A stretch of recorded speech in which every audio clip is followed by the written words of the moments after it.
আমরা আমাদের মা বাবাকে কখনো টাইম দিই না। আমরা এতটাই কাজে ব্যস্ত হয়ে পড়েছি এখনকার যুগে, যে একটু যে মা বাবার সাথে বসে দুটো কথা বলবো, মা বাবাকে একটু ভালো মন্দ জিজ্ঞেস করব, বা মা বাবার বয়স হয়ে গেলে তাদের মনের অবস্থা যেরকম থাকে সেই অবস্থাকে একটু ভালো করার চেষ্টা করব। এই যে যে কিছু খামতি আমাদের মতন ছেলে মানুষের মধ্যে থেকে যায়, বা এইসব খামতি ঠিক করার মতন কিন্তু পরিস্থিতি আমরা কখনো চেষ্টা করি না। ঠিক আছে, এইসব ঠিক করার চেষ্টা কখনোই করি না। কেন? আপনি একটা ভাবুন, যে একটা মা বা একটা বাবা একটা ছেলেকে যখন মানুষ করে, তখন যতদিন সে 20-21 বছর বয়স না হচ্ছে, ততদিন সেই 20-21 বছর পর্যন্ত সেই মা বাবা সেই ছেলেটির উপর প্রতিনিয়ত টাইম দেয়, তাকে ঠিক মতন দেখাশুনো পরিচর্যা সব করে।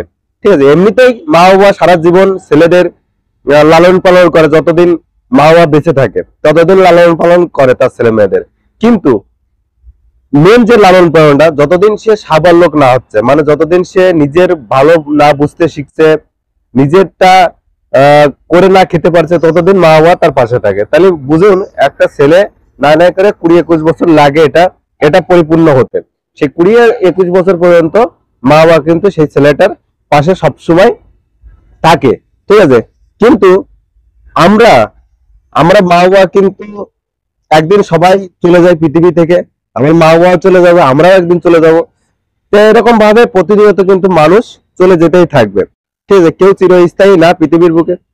তা তবুও আমরা জেনে বুঝে কখনো যে কাজের মধ্যে একটু টাইম করে যে মা বাবার কাছে গিয়ে একটু ভালো মন্দ জিজ্ঞেস করব, তাদের সাথে একটু গল্প আড্ডা করব, বা তাদেরকে একটু টাইম দেবো, এই জিনিসগুলো আমরা কখনো করি না। ঠিক আছে, তো এই জিনিসগুলো করতে গেলে আপনাকে নিজের থেকেই টাইম বের করতে হবে, আর নিজের থেকে একটু টাইম দিতে হবে। তা না হলে আপনি এগুলো করতে পারবেন না।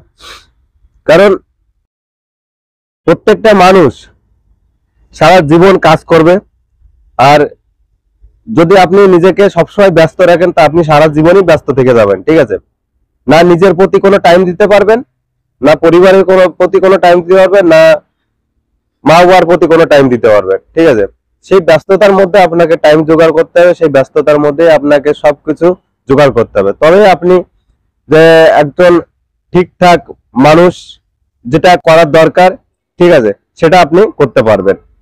আর আপনি যদি মনে করেন যে না, এখন আমার কাছে টাইম নেই, আমার এখন ওটা করতে হবে, এটা করতে হবে, আমার এই কাজ বাকি রয়েছে, ও কাজ বাকি রয়েছে, কাজ জীবন থেকে কখনো শেষ হবে না। আপনি যতদিন পৃথিবীতে থাকবেন, ঠিক আছে, ততদিন আপনার কাজ কখনো শেষ হবে না। কাজ একটার পর একটা লেগেই থাকবে। মানুষ, আমি দেখেছি যে যা যে যত টাকা ইনকাম করে, ঠিক আছে, তার টার্গেট আরো উপরে থাকে। এক সময় আমি 3,000 টাকা ইনকাম করতাম, 3,000 টাকার থেকে যখন একটু বেশি হলো, সেটা ঠিক ছিল। আবার টার্গেট ছিল এর থেকে বেশি কি করে ইনকাম করবো, সেটা ঠিক ছিল। তার থেকে আরো কি করে বেশি ইনকাম, এইভাবে একটা টার্গেট বেঁধে যায়। যখনই একটু বেশি ইনকাম করি না, আবার লেভেলের টার্গেট।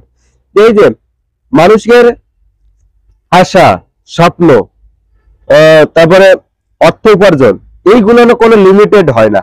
এগুলো না কখনো লিমিটেড হয় না। বা মানুষের টাইম, টাইমটাও কখনো একটা লিমিটেড হয় না।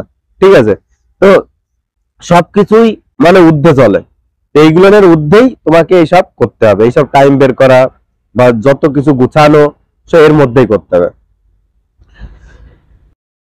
যখন একটা মানুষ বয়স হয়ে যায়, তখন কিন্তু সে মানসিক দিক থেকে অনেকটা ভেঙে পড়ে। মানসিক দিক থেকে এই কারণে ভেঙে পড়ে, সে সবসময় তার মাথার মধ্যে একটা দুশ্চিন্তা ঘুরতে থাকে, যে কি করে বয়স্ক কালটা কাটবে, কিভাবে ছেলেমেয়েরা তাকে দেখবে কিনা, তার সাথে ভালো ব্যবহার করবে কিনা, নানান রকমের চিন্তা ভাবনা। আর এমনি দেখবেন, মা বাবারা যখন বয়স হয়ে যায়, তখন কিন্তু মা বাবারা ছেলেদের কাছ থেকে মুখ ফুটে কিছু চেতে পারে না। আর এই জায়গাটাই আমরা সব থেকে করে বসি ভুল।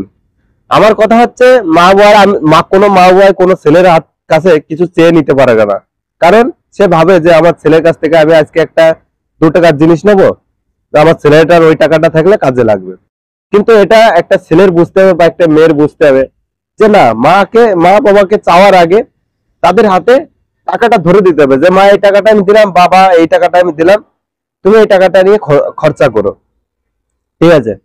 তবে মা বাবা দেখবে, মা বাবার মনেও একটা হাসি থাকবে, খুশি থাকবে, ঠিক আছে? হ্যাঁ, সংসারে ঝুট ঝামেলা প্রত্যেকেরই হয়, অনেক রকমের সমস্যা আসবে, কিন্তু সেই সব সমস্যা কোনো সময় যদি আপনি মনের মধ্যে চেপে রাখেন তো সেটা কিন্তু আপনাকেই ক্ষতি করবে। সেইটা ভুলে যেতে হবে, ভুলে গিয়ে আপনাকে ভালো কিছু চিন্তা ভাবনা, পজিটিভ কিছু লাইন খুঁজে বের করে সেদিকে আপনাকে পা বাড়াতে হবে। আর আমি দেখেছি অনেক পরিবার আছে যারা মা বাবা যখন বয়স হয়ে যায় এত খারাপ ব্যবহার করে, বা তাকে মানে কি বলবো, এমনও ছেলে আছে যে সেই মার বয়স বাবার বয়স 70+, তখন মা বাবারা আলাদা রান্না করে খাচ্ছে, আলাদা খাচ্ছে। এই যে একটা পরিস্থিতি, এরকম পরিস্থিতি যদি কোনো পরিবারে হয়, ঠিক আছে, তা আপনি ভাবুন যে সেই মা কি একটা সন্তানকে জন্ম দিয়ে অপরাধ করেছিল, বা সেই ছেলেটাকে যে পৃথিবীর মুখ দেখালো সেটা কি সে অপরাধ করেছিল যে তাকে আজকে এই সাজা পেতে হচ্ছে? হ্যাঁ, যদি তার মাথার উপর কেউ না থাকে, তার ভবে যদি কেউ না থাকে, তাহলে হয়তো সে তার দুঃখ আর কাকে বুঝাবে, সে পাড়ার লোকের সাথেই মিলেমিশে তার দুঃখের কথা শেয়ার করতে পারতো। কিন্তু যেহেতু তার ছেলে মেয়ে সব রয়েছে, সেই দুঃখ কাকে বুঝাবে? তো এই জন্য মা বাবাকে, যতদিন মা বাবা পৃথিবীতে থাকে বা তোমাদের মধ্যে থাকে, কখনো মা বাবাকে কখনো মানে মা বাবার সাথে, হ্যাঁ দুই এক কথা হয়, আমি মানছি, আমারও হয়, এটা আমি বলবো না যে আমার হয় না। অনেক সময় অনেক ভুল ত্রুটিতে দুই এক কথা হয়ে যায়, তাই বলে যে আমি মা বাবাকে ভালোবাসবো না, মা বাবাকে কিছু দেবো না, এটা কিন্তু কখনো আমার ধারণায় ঠিক না, ঠিক আছে? আমার কথা হচ্ছে আমি 10 টাকা ইনকাম করলে মা বাবাকে 5 টাকা দিয়ে দেবো, আর 5 টাকা আমার কাছে রাখবো, যাতে মা বাবার মনে কিছু খেতে চাইলে, কিনতে চাইলে সেগুলো যাতে নিজ ইচ্ছা থেকে কিনে নিতে পারে। ওটা মারই টাকা, ওটা বাবারই টাকা। কারণ আমাকে যে মানুষ করেছে, এই ভালো একটা পৃথিবীর মুখ দেখিয়েছে, এই যে এত সুন্দর একটা মানে আমাকে জীবন দেওয়ার পরে আমি যে এত কিছু দেখতে পাচ্ছি, এত কিছু করতে পারছি, মানে এর জন্য কে কে দায়িত্ব জানেন? মা বাবা। কারণ এটাই আমাকে সবকিছু দিয়েছে। আমাকে যদি ছোটবেলায় মেরে ফেলতো বা আমাকে যদি জন্ম না দিত, তাহলে কি আমি দেখতে পারতাম? দেখতে পারতাম না তো। দেখবেন, আপনি আজকে আপনার মা বাবাকে খারাপ দেখছেন তো, একটা জিনিস, আপনার যখন সন্তান হবে বা আপনার যখন মেয়ে ছেলে জন্ম নেবে, আপনি কিন্তু তার মায়ায় বিভোর হয়ে থাকবেন, তাকে কখনো হাতছাড়া করতে পারবেন না। তার একটা কিছু হলে দৌড়ে চলে যাবেন। তা ঠিক আপনি যেমন আপনার ছেলে মেয়েকে এরকম ভাবে যত্ন করেন বা কিছু হলে আপনি থাকতে পারেন না, আপনার মা বাবাও কিন্তু আপনার প্রতি ঠিক একই রকমের ফিলিংসটা অনুভব করেছিল, ঠিক আছে?